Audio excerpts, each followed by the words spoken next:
Assalamualaikum warahmatullahi wabarakatuh. Kami dari kelompok 1 akan mempresentasikan tentang pengertian ekonomi. Sebelumnya, saya akan memperkenalkan nama kelompok kami, yaitu yang pertama, Muhammad Ulul Albab, yang kedua, Novita, 3, Nira Artanti Febriana, 4, Ahmad Farhan Azizi. Selanjutnya, kita akan mendengarkan penjelasan materi dari pemateri. Selamat menyaksikan. Perkenalkan, nama saya Ahmad Farhan Azizi, NIM 124021932339. Saya akan menjelaskan tentang ilmu ekonomi. Ekonomi berasal dari bahasa Yunani, yaitu oikos, yang berarti keluarga atau rumah tangga, dan nomos, berarti peraturan, aturan, atau hukum. Secara umum, kata ekonomi diartikan sebagai aturan rumah tangga atau manajemen rumah tangga atau negara. Istilah atau kata ekonomi pertama kali diperkenalkan oleh Xenophon tahun 427 sebelum Masehi. Ilmu ekonomi teori diartikan sebagai ilmu ekonomi yang berusaha menjelaskan dan merumuskan pengertian, menjelaskan hubungan sebab akibat, dan menjelaskan cara kerja sistem perekonomian dalam kehidupan masyarakat. Assalamualaikum warahmatullahi wabarakatuh. Perkenalkan, nama saya Novita dengan NIM 225. Saya ini akan menjelaskan tentang manfaat ilmu ekonomi. Manfaat dari mempelajari ilmu ekonomi menurut Q dan pakar ekonom lainnya adalah yang pertama yaitu ilmu ekonomi dapat membantu memahami wujud perilaku ekonomi dalam dunia nyata secara lebih baik. Dengan menguasai ilmu ekonomi, pertanyaan mengenai mengapa harga produk tertentu cenderung naik mendekati hari raya, mengapa penjualan barang mewah cenderung meningkat pada saat perekonomian mengalami krisis, mengapa nilai kurs sangat berpengaruh terhadap harga di dalam negeri, dan seterusnya. Yang kedua yaitu dengan mempelajari ilmu ekonomi akan membuat yang mempelajarinya lebih mahir atau lihai dalam perekonomian. Tentu saja bagi yang mempelajari ilmu ekonomi dan kemudian mampu menyelesaikannya dengan baik, relatif akan lebih mudah membaca fenomena ekonomi yang terjadi sehubungan dengan kejadian-kejadian dalam perekonomian, kemudian relatif dapat memperkirakan apa yang akan terjadi kemudian.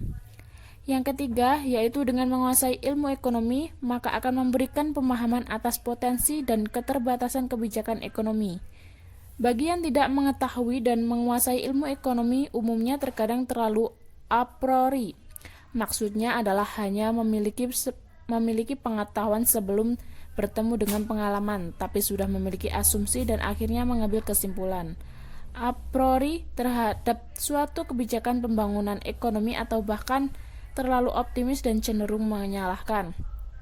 Yang keempat yaitu bila kita dapat memahami dan mahir dalam perekonomian lalu paham dengan potensi serta keterbatasannya, maka kita akan sangat paham bagaimana menjadi pelaku ekonomi yang baik, di mana setiap pilihan menentukan tujuan dan setiap tujuan menentukan masa depan, dan masa depan harus dialami dengan cara yang lebih baik dari sebelumnya. Sekian penyampaian materi dari saya, selanjutnya akan dijelaskan oleh pemateri selanjutnya. Assalamualaikum warahmatullahi wabarakatuh. Perkenalkan, nama saya Nira Artanti Febriana, NIM 227 akan menjelaskan tentang pembagian ilmu ekonomi. Menurut Alfred W. Stonier dan Douglas C. Hauges, penulis buku A Textbook of Economic Theory tahun 1980, pembagian ilmu ekonomi itu ada 3. Yang pertama yaitu ilmu ekonomi deskriptif atau descriptive economics, di mana kita mengumpulkan semua kenyataan penting yang berhubungan dengan suatu persoalan ekonomi atau topik tertentu. Yang kedua, ilmu ekonomi teori atau teori ekonomik diartikan sebagai ilmu ekonomi yang berusaha menjelaskan dan merumuskan pengertian, menjelaskan hubungan sebab akibat, dan menjelaskan cara kerja sistem perekonomian dalam kehidupan masyarakat. Ruang lingkup ilmu ekonomi teori dapat dibedakan menjadi 2. yaitu ekonomi mikro dan ekonomi makro. Yang pertama, ekonomi mikro. Ekonomi mikro mengkaji bagian kecil dari kegiatan perekonomian. Ekonomi mikro membahas perilaku ekonomi secara pribadi dalam rumah tangga, perusahaan, dan struktur industri. Kajian ekonomi mikro mencakup alokasi sumber daya ekonomi secara efisien bagi kehidupan masyarakat. Selain itu, kajian ekonomi mikro mencakup perilaku produsen dan konsumen dalam berinteraksi di pasar.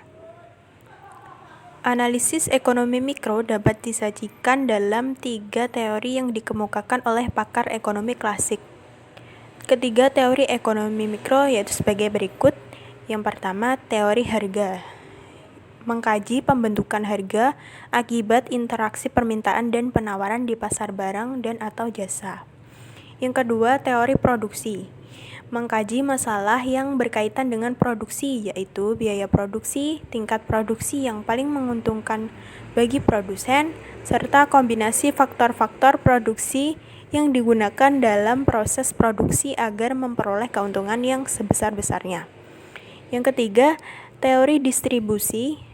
Mengkaji tingkat upah tenaga kerja, tingkat bunga atas pemakaian modal, serta keuntungan produsen atas proses produksi. Ekonomi mikro juga membahas komponen-komponen berikut. Yang pertama, interaksi di pasar barang. Di pasar, penjual dan pembeli dapat saling berinteraksi untuk membentuk harga pasar atas barang yang diperjualbelikan. Harga yang terbentuk adalah harga kesepakatan antara penjual dan pembeli pada waktu tertentu. Yang kedua, interaksi di pasar faktor produksi. Pelaku ekonomi yang berperan sebagai penjual. Faktor produksi adalah rumah tangga konsumen. Faktor produksi yang disediakan rumah tangga konsumen terdiri atas sumber daya alam, tenaga kerja, modal, dan kewirausahaan. Sementara itu, pelaku ekonomi yang berperan sebagai pengguna faktor produksi adalah rumah tangga produsen. Yang ketiga, perilaku penjual dan pembeli. Analisis perilaku penjual dan pembeli di pasar tersebut meliputi pengalokasian dana yang terbatas untuk memperoleh barang dan atau jasa.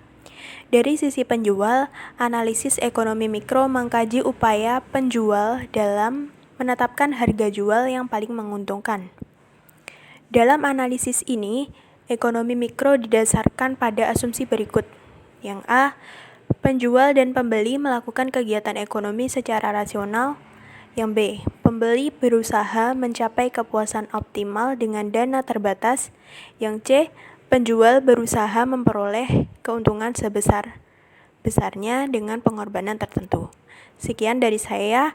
Materi selanjutnya akan dijelaskan oleh pemateri berikutnya.